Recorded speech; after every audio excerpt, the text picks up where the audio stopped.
Bom dia a todos. SatsConf é sempre bom, né?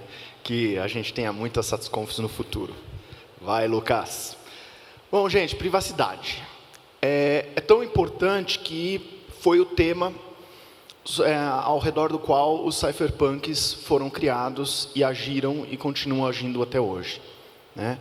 O Phil Zimmermann, que criou o PGP, Pretty Good Privacy, justamente para dar para as pessoas privacidade na sua comunicação, arriscou ser preso nos Estados Unidos por ter publicado o código-fonte do PGP em seu site da internet. Tá? E isso foi conhecido nos Estados Unidos como as primeiras Crypto Wars. E, felizmente, a Electronic Frontier Foundation, que foi fundada para a defesa desse direito básico das pessoas, ganhou na Suprema Corte americana. Tá? E o Satoshi Nakamoto, como cypherpunk, sabia disso. E ele levava a privacidade muito a sério. Tanto que no white paper do Bitcoin, a gente tem 11 tópicos. E o 10º é dedicado à privacidade.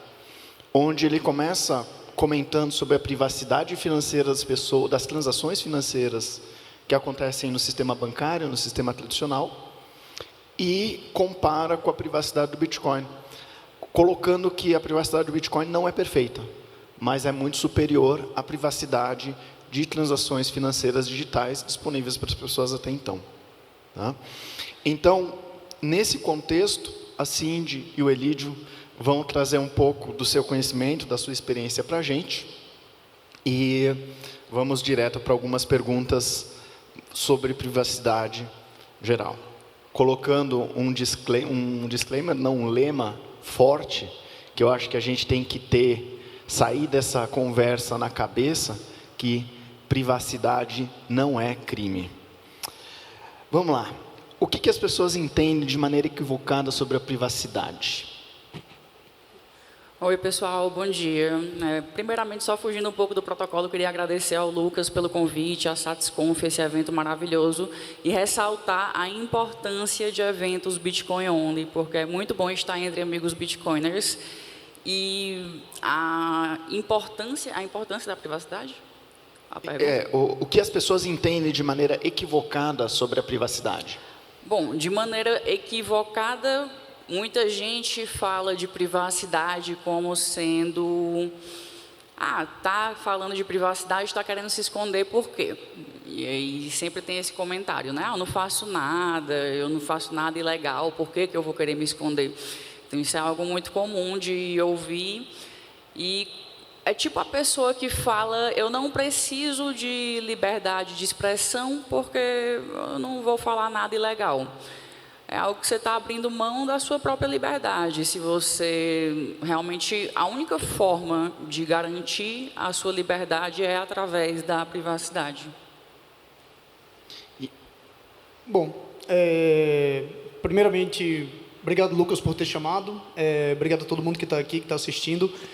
Bonitão, a parte de privacidade é o motivo pelo qual eu tranco a porta da minha casa de noite, é o motivo pelo qual eu tranco o meu banheiro quando eu entro para fazer qualquer coisa lá dentro, para que quem está do lado de fora, que tem um interesse obtuso em me lascar de alguma forma, ele não possa entrar. Aí, normalmente, o pessoal confunde muito a privacidade com a anonimidade. A privacidade você tem os dados, mas você tem o controle de determinados dados de quem tem acesso àqueles dados. Por exemplo, eu posso ter uma câmera no banheiro da minha casa e eu ter acesso a essa câmera do banheiro da minha casa, e se só está comigo, eu tenho aquela informação de maneira privada. No caso, quando existe a anonimidade, não existe nenhum tipo de hipótese de compartilhamento das informações do que você está fazendo. Então, a primeira coisa é diferenciar as duas coisas. A privacidade não é nada que é considerado por lei errado, mas já a anonimidade são poucas coisas no país da gente, por exemplo, que são possíveis de ser anônimas. Por exemplo, existem algumas questões que igrejas elas têm algumas possibilidades de anonimidade, mas enfim, não é esse o ponto não. Tem até um cara muito bom aqui, que é o Luiz, do Fraguismo, que ele fala sobre isso. Então, o principal ponto que a gente tem que quebrar privacidade é uma coisa que a gente tem direito a ter, e se alguém disser que você não tem direito a ter, normalmente é porque esse cara está querendo te fuder de alguma forma. Isso escalou muito de 2002 para cá com a guerra ao terror, porque quando se criou a justificativa da guerra ao terror, se fortaleceu a ideia de que se eu não tenho nada a esconder, por que eu quero privacidade? Só que a gente vê que o governo ou qualquer outro tipo de entidade que tem controle de informações, ela consegue utilizar aquilo ou para te lascar, ou para poder vender você como um produto, e se você não tiver controle, simplesmente você ou é o produto ou é o fudido. Então... E eu acho que tem um paralelo em relação à privacidade com uma série de outros direitos, até constitucionais, que a gente tem, e que quando a gente exige exercer esses direitos, somos colocados como suspeitos diretamente, né? E você já começou a falar um pouco da importância da privacidade, mas acho que seria legal a gente colocar um pouco mais sobre por que mesmo para quem não tem nada a esconder, né, para quem acredita que está seguro e está seguindo as regras da sociedade e realmente não se envergonha de nada do que faz, por que é importante essa pessoa também ter sua privacidade? Para você não ser manipulado e também para garantir segurança, porque, por exemplo, você vai numa farmácia, aí vai comprar um remédio, coloca seu CPF, aí o seu nome vai ser vendido, os seus dados vão ser vendidos, para que seja negociado, por exemplo, se você for fazer um seguro de vida, um seguro saúde, você acabar pagando um valor mais alto porque você está tomando o remédio assim ou assado. Então, é uma forma de manipulação que acontece da sociedade oculta, que as pessoas vão sendo manipuladas inconscientemente, e isso também é um ponto de falha na nossa liberdade. Se você é tão manipulado até sem perceber, realmente é algo que é importante você ter essa consciência do controle do que você está fazendo. Privacidade é importante de um ponto de vista político, para a gente exercer nossos direitos políticos? Sim, para exercer nossos direitos políticos, sim. É importante porque, assim, eu não sou a pessoa mais defensora da política, não. Eu sou mais anarquista mesmo. Então, já para defender os nossos direitos políticos como soberanos individuais, é extremamente importante, porque se você não tiver os seus interesses políticos, se você não tiver a sua privacidade, você não vai conseguir ter a sua liberdade de ter a sua soberania individual. O cardeal de Richelieu tem uma frase muito boa que é: dê-me 6 linhas escritas pela mão do homem mais honesto, que eu tenha informação suficiente para matar ele enforcado, para enforcar ele. E o principal ponto sobre privacidade é: não importa o que você está fazendo, qualquer pessoa pode pegar uma frase sua, ou fora de contexto, ou dentro do contexto, e manipular ela para poder tentar te foder. Eu falo isso porque, normalmente, eu estou muito mais próximo desse mercado, que tem a ver muito mais próximo com bloqueio judicial e com outras coisas. Por exemplo, alguns dias atrás, tem mais ou menos umas 3 semanas, que eu fui atender um cara que ele era empreiteiro e, aparentemente, a gestão da prefeitura deles havia trocado e haviam instaurado um inquérito sobre todos que faziam contratos com o governo, com a prefeitura anterior.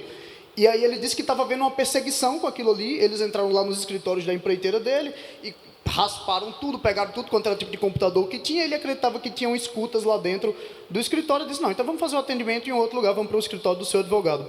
E aí eu o meu ponto não é perguntar para ele se o que ele estava fazendo era certo ou errado, não, ali. O meu ponto era chegar para ele e ele olhar para mim e dizer: cara, eu tenho medo de falar qualquer coisa dentro da minha empresa e isso daí ser tirado de contexto, ser anexado no inquérito, e aquilo ali é o que vai me fuder e que vai me colocar atrás das grades ou vai me colocar para quebrar tudo que eu construí durante os últimos 25 anos. Então, se você não tiver... O ponto é, não é sobre o que você fala, é sobre a intenção de quem tem as informações do que você fala, ela tem contra você. Então, Givato, acho que tem aquela brincadeira assim que se a gente tem tanta lei no mundo, né, nos países, que todos nós somos criminosos mesmo sem saber.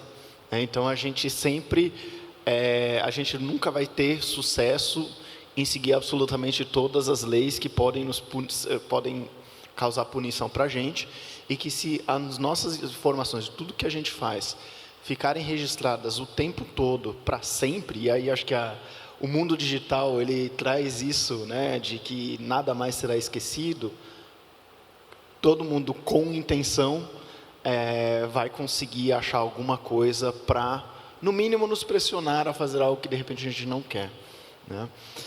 E A gente, então, está falando um pouco bastante sobre o que é privacidade, por que ela é importante, mas eu gostaria de trazer a conversa para o dia de hoje e para a população em geral. O que vocês observam sobre a tendência atual em relação a como as pessoas encaram a sua privacidade? A tendência atual, a gente tem visto, por exemplo, a Meta, a Apple, vendendo planos premium de privacidade, onde você, no caso, não precisaria entregar os seus dados. E aí, no lugar de você ser um produto, você ser o elemento de um produto, são dois produtos, né? Que quando você está no de graça, seus dados são claramente ofertados, e quando você paga para não ter os seus dados sendo ofertados, é um outro produto que você vai ter que acabar confiando que eles não vão entregar os seus dados. Então, de qualquer forma, você está confiando ali naquela relação que muitas vezes acaba sendo vendido na Dark Web. Então, isso é uma tendência que eu vejo de você ter que pagar por privacidade. Vamos dizer que você seja o gado premium, aí você paga, né? E outra tendência é de controle, cada vez mais controle, realmente aumentando no mundo todo, e as pessoas querendo que você seja o gado, e a privacidade, ela traz muito o conceito de você ser o sujeito e não o objeto da relação. Eu acho que é fancy, é chique, é bonitinho você virar e dizer, não, aqui os seus dados eles são privados. E, na prática, não ser de porra nenhuma. Você vê, por exemplo, o Zuckerberg, que ele coloca a criptografia de ponta a ponta no WhatsApp e fala que é seguro e não sei o que, não sei o que, não sei o que. E você tem, por exemplo, relatos dele em 2022 falando que ele fazia uso do Signal. Então, é aquele jogo. É bonito eu dizer que se você fizer negócio comigo, você vai ter a sua privacidade. Massa, venha fazer negócio comigo porque a gente ganha com essa relação, mas o controle desses dados e porra nenhuma, muitas vezes é a mesma coisa. É que nem, por exemplo, a sua declaração de imposto na Receita Federal, que em tese aquilo ali é privado e você, na verdade, tem a completa garantia de que aquela merda vai vazar. Mas a pessoa individual, o indivíduo, o pessoal usa TikTok, Instagram, Facebook, fala para onde foi, de onde foi. Por como que está sendo o comportamento atual das pessoas em relação à privacidade? E talvez, já indiquei mais ou menos a direção que eu imagino, né? E o que pode explicar essa atitude das pessoas? As pessoas elas vão compartilhando cada vez mais as informações delas. Ninguém quer perder a privacidade, mas todo mundo dá ela de graça. E aí você pega esse tipo de informação e você usa isso daí para mineração de dados ou para fazer o que você bem quiser, seja para você oferecer um produto, ou seja por qualquer outro motivo. É inegável, cada vez mais a gente vai dar informações nossas. A gente conecta com o Wi-Fi daqui, a gente está dando uma informação nossa. A gente posta uma foto, a gente dá uma informação nossa. A gente, em todos os pontos, a gente vai dar informações nossas e a gente vai perder completamente a privacidade. Essa é real. Por exemplo, aqui em São Paulo tem um puta de um negócio que é o Smart Sampa. De fuder que prende uma ruma de vagabundo, de fuder que prende uma ruma de vagabundo. Mas esse negócio, na hora que um outro governo que virar ali tiver o interesse de pegar o opositor político dele, ele vai ser usado para aquilo ali. Eu, particularmente, sou contra a gente achar bonitinho por causa do bônus, se a gente não estiver olhando para o ônus. Porque na hora que isso daí se voltar para poder vir atrás da gente e enrabar a gente, aí quando dói na gente, aí não pode não. Mas enquanto tá bonitinho, beleza, mas uma hora o jogo vira. Então tem muito disso de que a gente tem essa, como sociedade, né, sendo anarquista, não sendo anarquista, a gente está, ou libertários, a gente está num contexto em que os governos têm poder, né? E aí fica essa questão de quanto poder a gente deve dar ao governo. E a privacidade é exatamente isso. Eu acho que esse exemplo das câmeras em São Paulo é uma coisa que me deixa um bocado assustado também. Bonito. Só uma pontuação sobre isso. Esses dias eu fiquei besta. Falei para minha esposa, fui falar com um cara para poder resolver uma situação. Tarcísio, você passou por isso daí também, provavelmente com ele. Você fala com o cara, você manda uma mensagem para o cara pelo número do seu celular. Eu fui conversar com ele para poder resolver uma questão de um número de telefone que eu precisava de fora do país. Aí ele disse, não, pelo seu número aqui eu já puxei aqui as informações, eu sei quem é você, já sei que você tem documentação paraguaia. O cara simplesmente me varreu da cabeça aos pés. Ele me abriu assim e me mostrou como uma flor. E aí eu disse, puta que pariu, pela mensagem que eu mandei para ele, pelo número que eu falei com ele, esse cara tem tudo isso de mim, até o ponto de saber meu nome, beleza. Se vende base de dados de Oi, TIM, Claro, isso é fácil pra cacete. Conheço uma ruma de gente que compra essas bases de dados para poder fazer a oferta. Agora, ao ponto de você conseguir entender como que está a sua situação na Interpol, porra. Acho que isso traz para mim um pensamento que eu acho que é bom a gente compartilhar com bastante gente, que a digitalização trouxe uma mudança para a sociedade que é fundamental, que a gente evoluiu como sociedade para lidar com uma situação que o nosso cérebro é capaz de processar. E quando a gente tem agora uma questão de digitalização, em que a memória é infinita, em que o poder de processamento é infinito, a gente não tem defesa como indivíduo, né? Então a gente tem uma transparência total para os indivíduos e uma opacidade praticamente total para empresas, para governos. E eu acho que isso liga também discussões sobre inteligência artificial, sobre mesmo Bitcoin, que é como que as pessoas deveriam pensar as suas vidas, tendo em conta que as regras sobre as quais elas vivem consideram que todo mundo vive ainda na década de 50 do século passado. Só que a gente está aqui quase chegando na inteligência artificial absoluta e não nos adaptamos a isso, né? Será que as pessoas jovens, e aí eu já, infelizmente, não posso me incluir nessa categoria mais, têm uma expectativa de privacidade, ou será que elas já abandonaram isso logo de cara? Eu, sinceramente, não vejo muita preocupação com privacidade. E eu vejo que as pessoas abrem muita mão da privacidade, até voltando um pouco na pergunta anterior, pela praticidade, pelo comodismo. Por exemplo, você vai usar uma televisão, usa o controle de voz, que vai ser mais fácil e está sendo ouvido. Por exemplo, na Alexa, que estavam ouvindo as crianças para treinar, para entender melhor a voz infantil. Então, é muito pelo comodismo. No resumo, no geral, é tudo manipulação, porque é comodismo, às vezes, eu vou declarar tudo aqui também, é o certo, é tudo o que contam que você acaba seguindo aquele caminho ali para se beneficiar, porque você ou acredita que está fazendo certo, ou você acredita que vai ser melhor para você, que é mais cômodo, e, consequentemente, você acaba abrindo mão para usar aquele produto que você está com interesse de usar. Agora vamos ser um pouco mais práticos e um pouco mais bitcoiners, tá? Não, vou deixar o Bitcoin para daqui a pouco, tá bom, gente? Eu quero pegar a Cindy, que tem bastante experiência com sistemas digitais. Conta para a gente, do ponto de vista mais técnico, já deu alguns exemplos anteriormente, sobre como os sistemas dos quais dependemos hoje quebram a privacidade dos seus usuários. E por que isso acontece? Então, aconteceu um exemplo agora, recente, aqui no Brasil, inclusive, de político, um deputado, estava fazendo campanha e vazou. Ele conseguiu comprar os dados de usuários que estavam com o nome sujo, no Serasa, e, através disso, ele disparou um WhatsApp para esses usuários, conseguiu o telefone deles, disparou o WhatsApp e conseguiu comprar votos, né? Conseguir os votos, você vota em mim que eu vou te ajudar na renegociação das suas dívidas e tudo, e assim ganhou até a eleição. Então, isso é uma forma de você usar o sistema para se beneficiar também.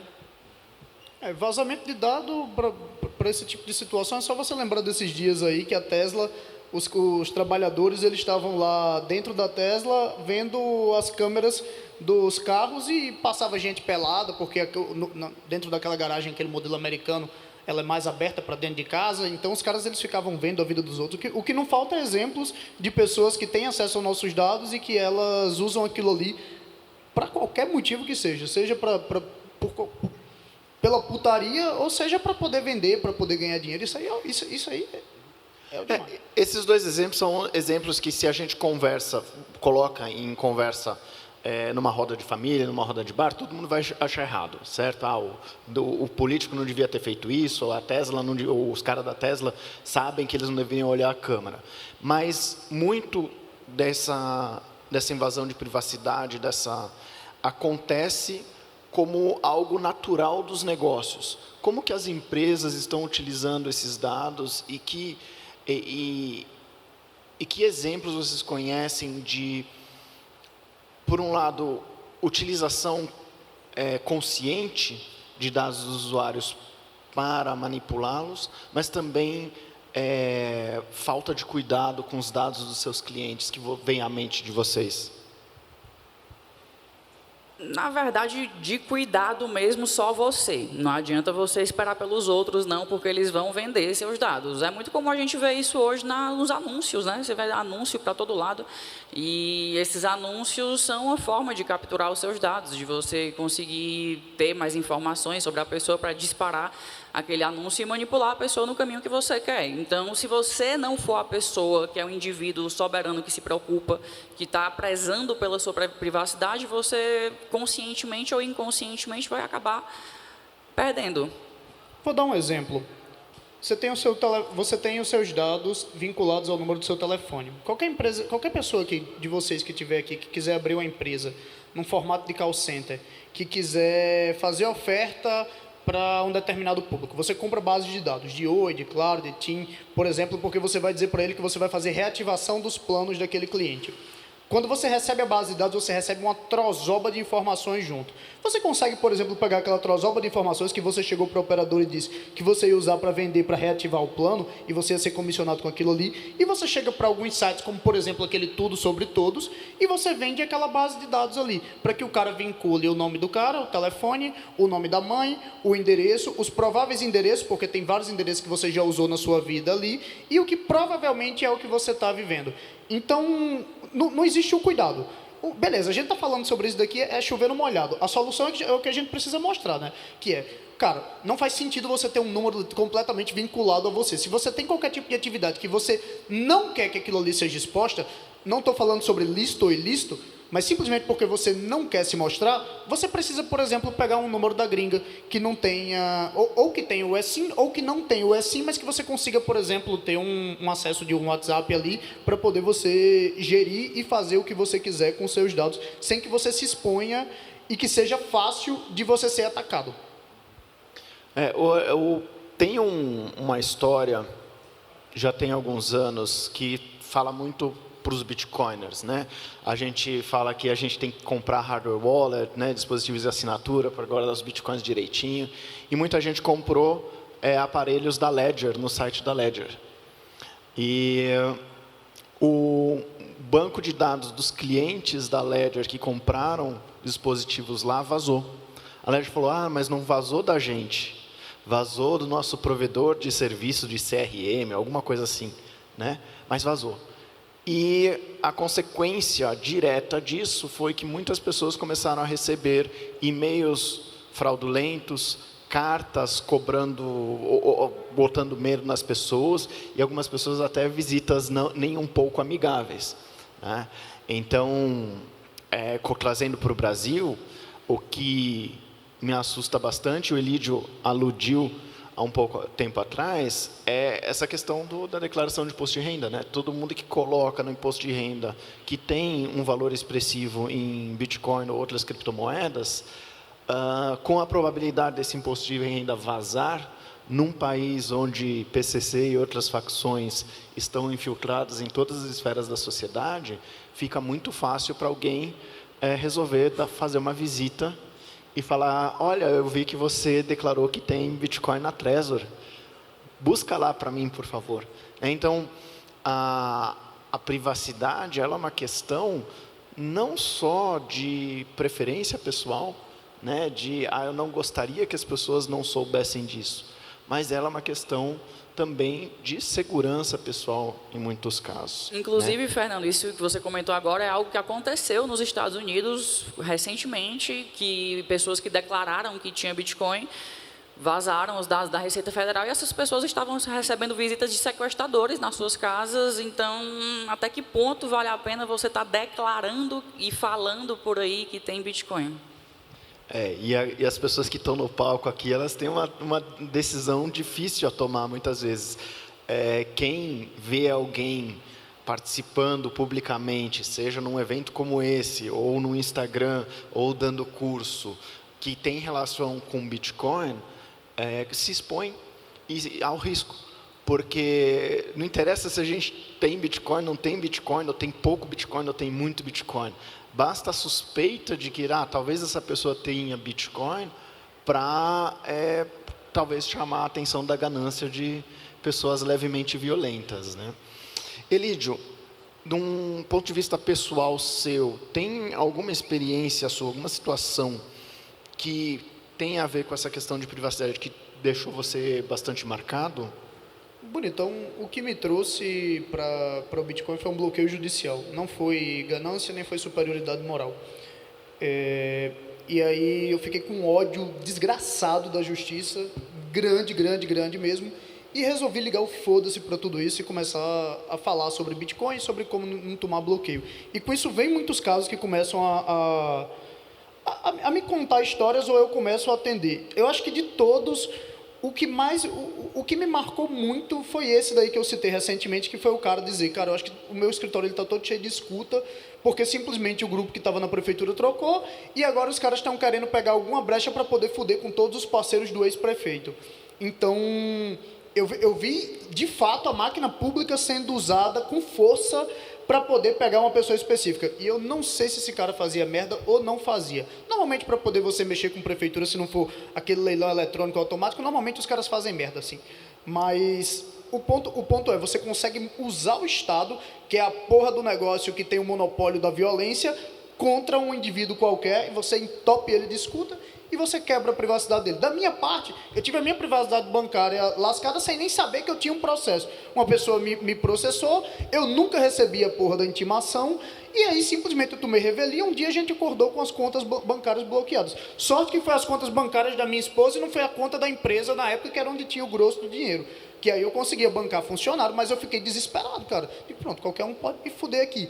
Então, a gente tem que ser muito xiita com isso, sabe? A gente tem que ser muito sério com a parte de privacidade sobre onde está nosso dinheiro ou sobre para quem a gente declara. Se a gente abre a boca aqui que está dizendo, a gente tem Bitcoin, a gente se interessa por isso, a gente ensina sobre isso, ou a gente tem algum mínimo de exposição, assim, ou o cara é muito ingênuo, ou ele sabe o que está fazendo porque ele vai fazer uma grana rápida com isso daqui por uma temporada e, ó, se picar, desaparecer. Tá bom, então vamos virar Bitcoiner aqui, tá? E Cindy, compartilha com a gente algumas ferramentas ou tecnologias, alguns conceitos que todo Bitcoiner deve conhecer para melhorar sua privacidade e, de preferência, também usar.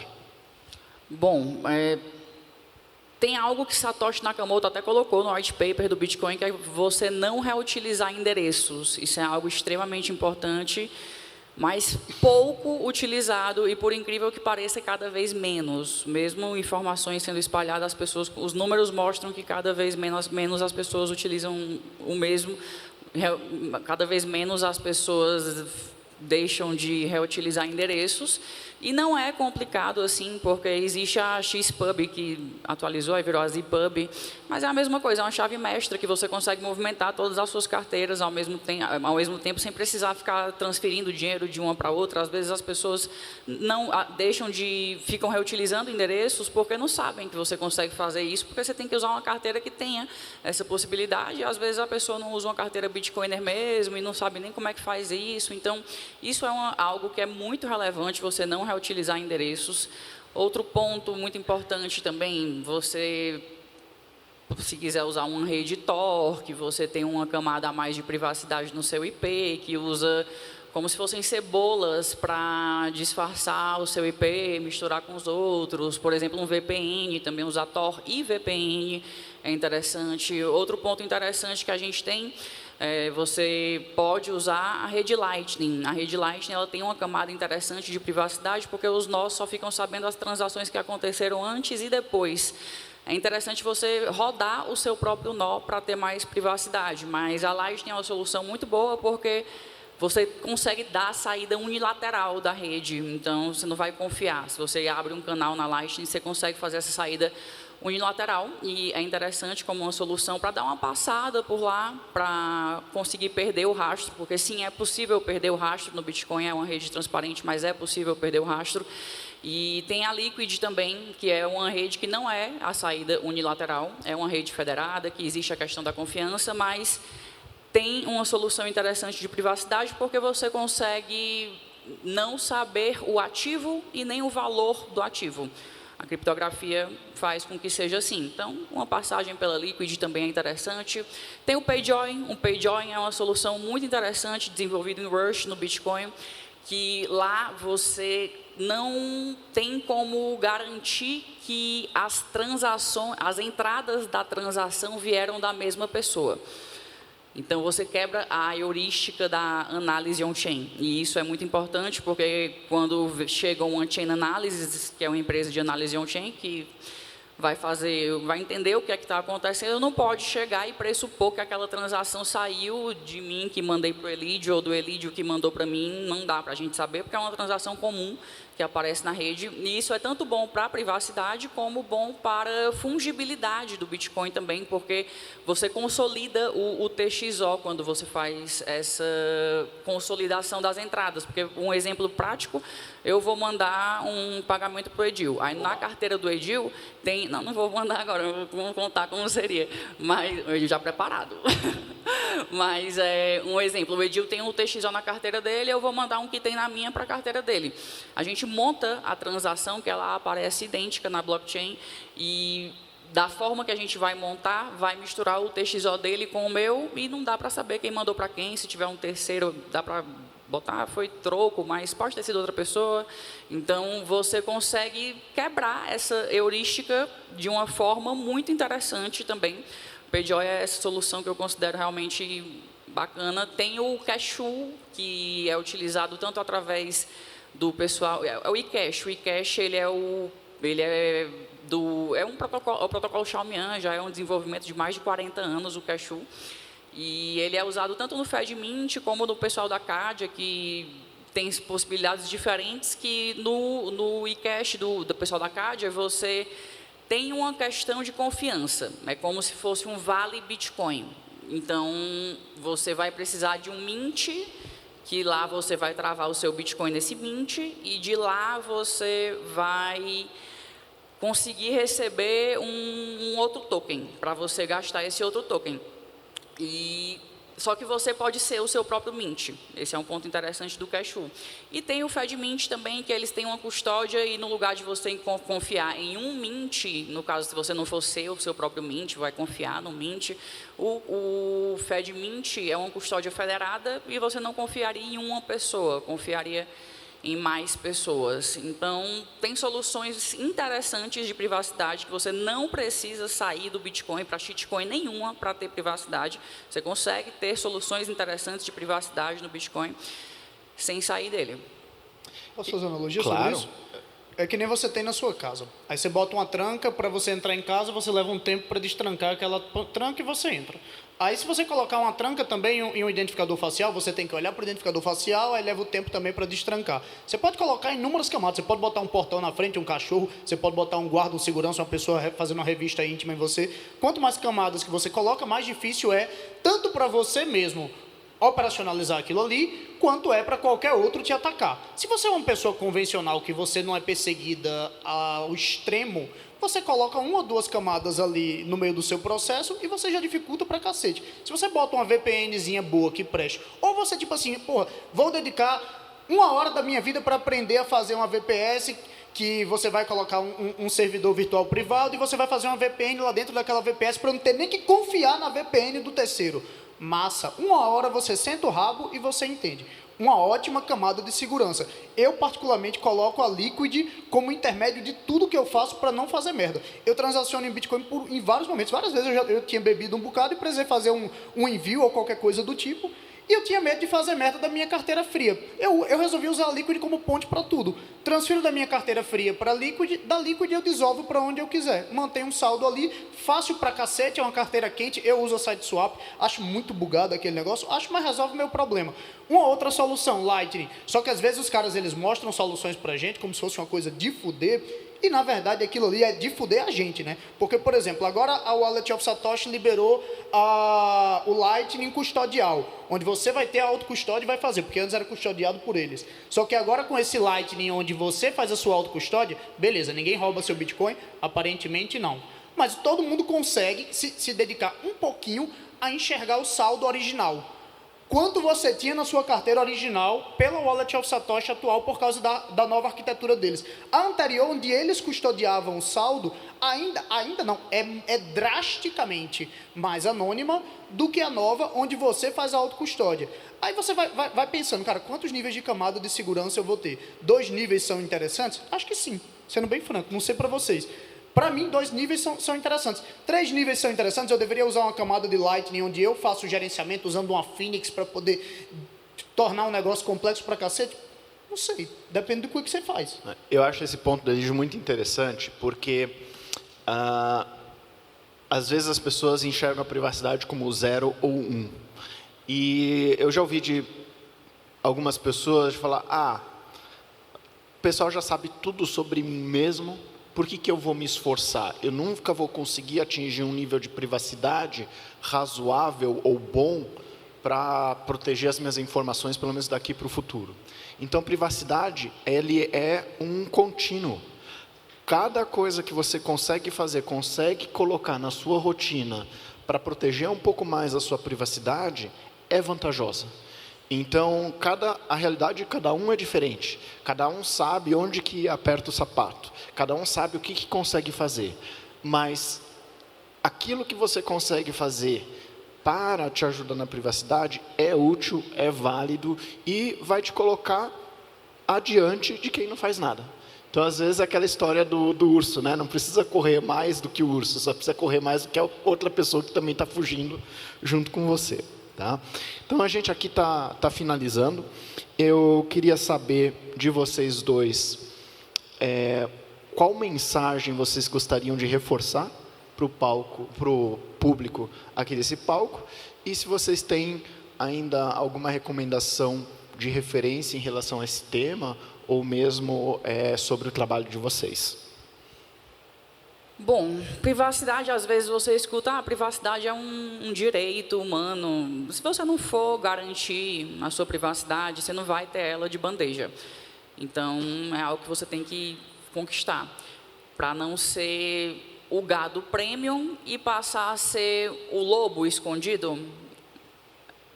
Então, é algo que é interessante de você refletir e usar, na minha visão, e eu tem um canal no YouTube, é SindBTC, eu sempre falo sobre privacidade.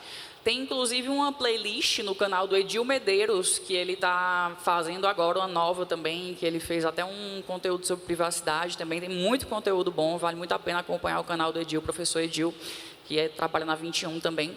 E muito conteúdo bom, então vale a pena acompanhar por lá e só agradecer, pessoal. Bonitão, se eu puder deixar uma mensagem para você, escolha uma linha de privacidade, pelo menos, só uma. Implemente e use ela na sua rotina até que aquilo ali seja normal. Porque assim, se a gente fala uma cacetada de coisa aqui, aí todo mundo fica, cacete, é muito difícil, eu vou ter que fazer uma ruma de coisa. Não, coloca uma só. Se você coloca uma única, você já ganha, você já está muito na frente de quase todo mundo. Escolhe uma VPN, ou coloca uma Liquid, ou coloca uma Lightning, ou, por exemplo, usa um CoinJoin. Faça o que você achar que é mais prudente. Coloca uma. Aí é aquela história, cobra não tem ombro. Depois que você passa a cabeça, passa tudo. Aí você vai passar a primeira vez, você vai fazer a primeira coisa. Depois que você está mexendo naquilo ali, aquilo vai te despertar o interesse de querer escalar para outras coisas a sua privacidade. Porque ficou fácil para poder você operacionalizar aquilo ali. Uma, só isso. Eu produzo conteúdo no Instagram, produzo conteúdo no YouTube, eu produzo conteúdo no TikTok. Eu fico vendo as brigas no X, mas eu não falo porra nenhuma. O meu Instagram, meu YouTube, meu TikTok é @elite2, o X também, mas eu não falo nada lá, nem pretendo. O pau quebra lá, Deus me defenda. Quem tem sanidade para brigar aquilo ali o dia todinho? Porra. Só complementar aqui também que o Elidio falou do CoinJoy, eu falei do PayJoy. O CoinJoy ele funciona de uma forma diferente, que você consegue juntar a carteira de várias pessoas e aí já existe um operador de confiança também, o CoinJoy, porque no PayJoy é a relação direta entre as duas partes.